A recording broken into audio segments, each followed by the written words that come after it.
If you activate your SSL and realize that you can't complete the domain validation method you selected during the activation process, you can change it afterwards.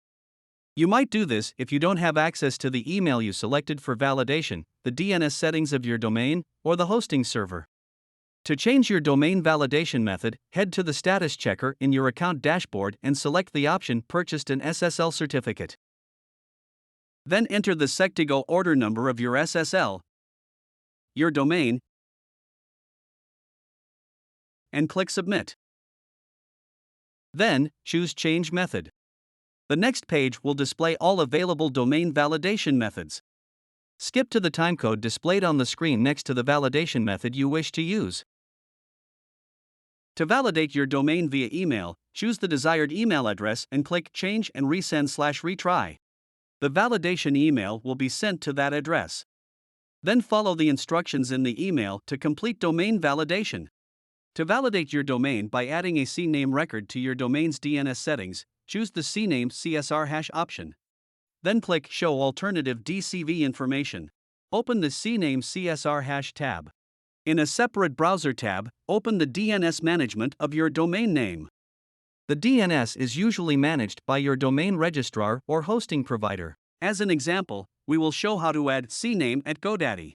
Click Add New Record, then choose CNAME as the type. Go back to the status checker. Copy the character set in front of your domain name from the first line of code that starts with an underscore and paste it to the name value. Then, copy the entire second line and paste it to the value slot. Choose the smallest TTL and click Save. Wait for about 5 minutes for the record to appear.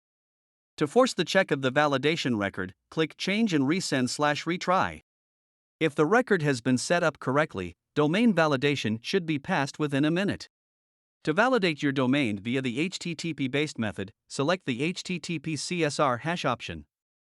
Click Show Alternative DCV Information. Go to the HTTP CSR hash tab. Copy the file name displayed in the status checker. Then, create a new text file on your computer and save it as the name you copied. Open the file in a text editor such as Notepad on Windows or TextEdit on Mac. Copy the contents of the file from the status checker, paste it to the text editor, and save the file. Then upload the file to your server. Check out our video tutorial on validation by uploading a file for instructions on how to upload the file. The link is in the video description. Once the file is uploaded, click Change and Resend/Retry. If the file was correctly uploaded, the SSL will be issued in a few minutes, and you can download it from your SSLs.com account panel.